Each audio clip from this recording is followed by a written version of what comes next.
Hello दोस्तों, नमस्कार। आपके अपने यूट्यूब चैनल पर आपका स्वागत है। इस वीडियो में हम बात करेंगे उन कंपनियों के बारे में जो खबरों के दम पर, रिजल्ट के दम पर सुबह बाजार के रडार पर रहेंगी। अमेरिका के बाजारों में भयंकर तेजी है। एएसएम लिस्ट में थंगामल ज्वेलरी समेत कई सारी कंपनियों के ऊपर एक्शन देखने को मिल रहा है और भी कई बड़े लेटेस्ट अपडेट हैं जिसका बाजार के ऊपर इम्पैक्ट पड़ सकता है। सभी चीज़ों को वीडियो में कवर करेंगे। वीडियो शुरू करने से पहले कहना चाहूँगा, अगर किसी ने चैनल पर फर्स्ट टाइम विजिट किया है तो चैनल को सब्सक्राइब कर लें और बेल आइकन को ज़रूर दबा लें। वीडियो की शुरुआत करेंगे डाउ जोन्स से। अमेरिका के बाज़ारों से। अमेरिका के बाज़ार रिकॉर्ड हाई लेवल पर आज के दिन देखने को मिले। 2% की डाउ जोन्स में तेज़ी है। 1000 पॉइंट के पार भागते देखने को मिला है।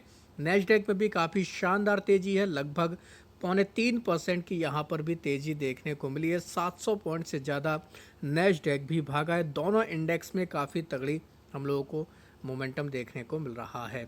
तो ऐसा क्यों हुआ है, उसके पीछे के दो बड़े कारण देखने को मिल रहे हैं। पहला बड़ा कारण है कि दोस्तों, खबर आ रही है कि हॉर्मुज को लेकर डील होने वाली है। ये आज ऐलान हो जाए या फिर कल ऐलान हो जाए, तो ऐसी खबरें देखने को मिल रही है। इसकी वजह से हम लोगों को डाउ जोन्स में अमेरिका के बाज़ारों में काफ़ी शानदार माहौल देखने को मिल रहा है। साथ ही वहाँ पर जो एआई से जुड़ी हुई कंपनियाँ, उनके रिजल्ट भी अच्छे आ रहे हैं। सेंटिमेंट पॉजिटिव हो रहे हैं। इस वजह से डाउ जोन्स में काफ़ी शानदार माहौल है। साथ ही ब्रेंट क्रूड की बात करें, ये भी $80 प्रति बैरल के नीचे आ चुका है। हम लोगों को 5% के आसपास की यहाँ पर भी गिरावट देखने को मिली है, जो बाज़ार को कहीं ना कहीं पॉजिटिव कर रहा है। गिफ्ट निफ्टी की बात करें, यहाँ पर 150 पॉइंट के आसपास की तेज़ी है। लेकिन जब से एफ वाला नया हम लोग को सिस्टम आते देखने को मिला है, बाज़ार में क्लोजिंग के वक्त काफ़ी बदलाव होता है, तो काफ़ी ज़्यादा कन्फ्यूजन भी पैदा हो रहा है। लेकिन गिफ्ट निफ्टी देखें पॉजिटिव है, तो इससे एक इंडिकेशन लगा सकते हैं कि हमारा बाज़ार भी पॉजिटिव रह सकता है। खबर क्या है, रूबियो यानी कि जो हम लोग को वहाँ के डिफेंस मिनिस्टर देखने को मिलते हैं, इनकी तरफ से कहा जा रहा है, माफ़ी चाहेंगे, विदेश मंत्री हैं रूबियो, इनकी तरफ से कहा गया है, यानी कि उनको उम्मीद है कि यूएस के साथ जो हॉर्मुज को लेकर डील है वो जल्द होने वाली है। वेरी शॉर्टली इनकी तरफ से कहा गया है और ऑफिशियल इसको लेकर जरूर जल्द ही अनाउंसमेंट हो सकता है। तो ऐसे अपडेट आ रहे हैं और इन्हीं के दम पर हम लोगों को अमेरिका के बाज़ारों में काफ़ी अच्छा माहौल देखने को मिला। बात करेंगे भारतीय बाज़ारों की, तो उसके ऊपर भी पॉजिटिव इम्पैक्ट आ सकता है। लेकिन कंपनियां काफ़ी फोकस में रहेंगी क्योंकि कई सारी कंपनियों के रिजल्ट आए हैं। काफ़ी मजबूत नतीजे देखने को मिले, काफ़ी तोड़फोड़ नतीजे देखने को मिले हैं। सबसे पहले बात करेंगे नायका के बारे में। नायका के नतीजे बेहद ही मजबूत आए हैं। कंपनी का पैट ऑलमोस्ट 3 गुना तक बढ़कर आते देखने को मिला है। पिछले साल इसी तिमाही में हम लोगों को काफ़ी कम पैट देखने को मिलता था, जो इस बार कंपनी ने 80 करोड़ के आसपास रिपोर्ट किया है।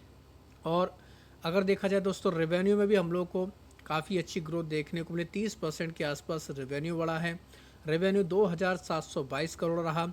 एबिटा में भी करीब 68% की ग्रोथ रही है, 236 करोड़ रहा है। एबिटा मार्जिन भी हम लोग को 6.5% से बढ़कर 8.5% पर आते देखने को मिला। तो बेहद ही मजबूत नतीजे रहे हैं नायका के। तो रिजल्ट के दम पर यह कंपनी फोकस में रहने वाली है। दूसरी कंपनी दोस्तों ONGC, इसकी अगर बात की जाए तो इसके भी नतीजे हम लोगों को ठीक ठाक देखने को मिले, अच्छे नतीजे देखने को मिले, अनुमान से बेहतर है। 156% की ग्रोथ है। पैट में 17,034 करोड़ का रिपोर्ट किया। कंपनी की कुल आय 29% बढ़कर आई। एबिटा में भी 124% की ग्रोथ देखने को मिली। मार्जिन भी कंपनी के काफ़ी बढ़कर आए हैं। बात करेंगे दोस्तों भारती एयरटेल के बारे में। भारती एयरटेल के नतीजे मार्केट के अनुमान के आसपास देखने को मिल रहे हैं, ना ही तोड़फोड़ हैं। यानी कि वैसे तो नतीजे अच्छे, लेकिन अनुमान की बात कर रहा हूँ, अनुमान से बेहतर नहीं है, उसी के आसपास है। नेट पैट 37% बढ़कर है, 8,167 करोड़। रेवेन्यू में भी 18% के आसपास की ग्रोथ रही है। तो इस कंपनी को भी चाहें तो आप रिजल्ट की बदौलत अपने रडार पर रख सकते हैं। भारती हेक्साकॉम, इसने भी मिले जुले नतीजे पेश किए हैं। रेवेन्यू में मामूली से 2-2.5% की ग्रोथ रही, लेकिन पैट 23% बढ़कर आए क्योंकि मार्जिन सुधर कर आए हैं। तो इसके भी मिले जुले नतीजों के दम पर इसके ऊपर भी हम लोग को रिएक्शन देखने को मिलने वाला है। मैरिको की बात करेंगे। मैरिको के नतीजे अच्छे हैं। मेरिको ने अच्छा परफॉर्मेंस दिखाया, जो मार्केट का अनुमान था उससे भी बेहतर नतीजे देखने को मिला, एस्टीमेट को बीट किया है। पैट 27% तक बढ़कर आया 652 करोड़, जो पहले 513 करोड़ के आसपास था, अनुमान 587 करोड़ का था। रेवेन्यू में 23% की ग्रोथ रही, 3,957 करोड़ आया है, जो पहले 3,221 करोड़ था, अनुमान 3,927 करोड़ के आसपास था। तो ओवरऑल हर पैरामीटर के हिसाब से नंबर अच्छे देखने को मिल रहे हैं। बात करेंगे बीएससी के बारे में। बीएससी के नतीजे अच्छे हैं ईयर ऑन ईयर के बेसिस पर, क्वार्टर ऑन क्वार्टर के बेसिस पर कुछ खास ग्रोथ देखने को नहीं मिली, बस खर्च कम होने की वजह से पैट थोड़ा बढ़कर आया क्वार्टर ऑन क्वार्टर के बेसिस पर। ऑलरेडी डिटेल वीडियो चैनल पर जाकर देख सकते हैं। कंसोलिडेटेड नेट पैट 66% बढ़कर आया 873 करोड़, और कंपनी की आय भी 63% तक बढ़कर आई है। ऐसा नहीं कि नतीजे खराब हैं, लेकिन जिस तरीके का माहौल चल रहा है उस तरीके की बातें कर रहे हैं, लॉन्ग टर्म के हिसाब से तो कंपनी अच्छा ही करने वाली है। बात करेंगे MCX के बारे में। MCX के नतीजे भी ईयर ऑन ईयर के बेसिस पर काफ़ी बेहतर है।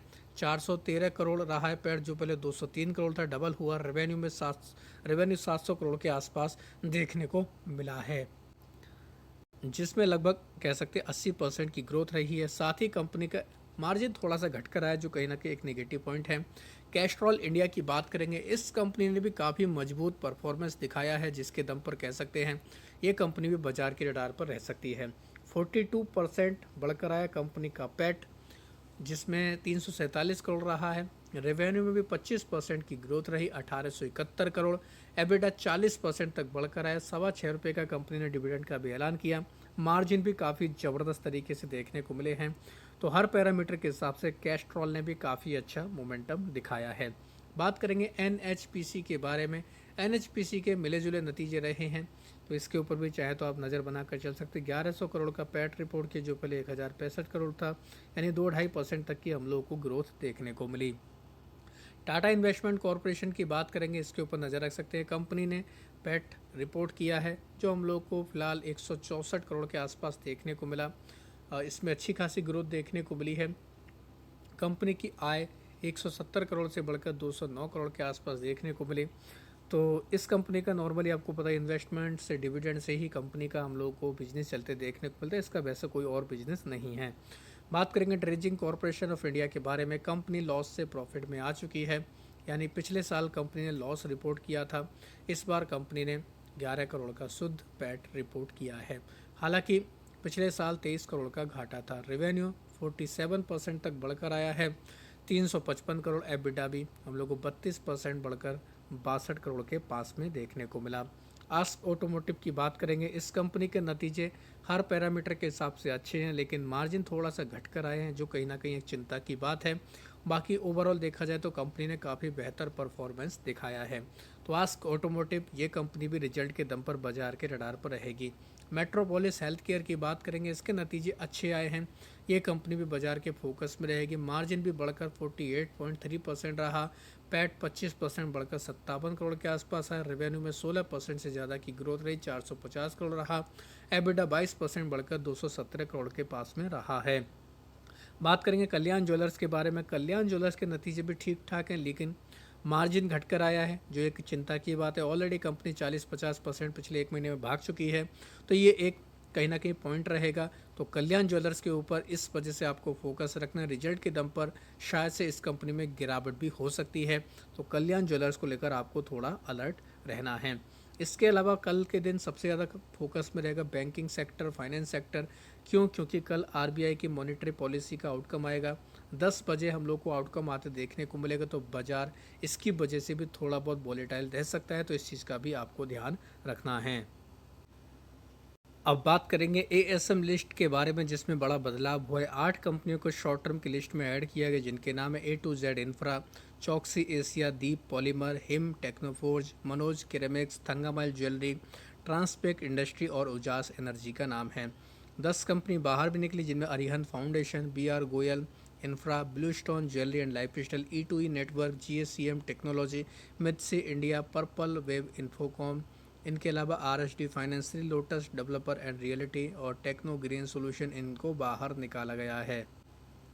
लॉन्ग टर्म के ASM की लिस्ट में 4 कंपनियों के ऊपर एक्शन हुआ, जिनमें Alpha Geo India, Broach Life Care Hospital, JA Finance और नेचुरल बायोकॉन इंडिया का नाम है।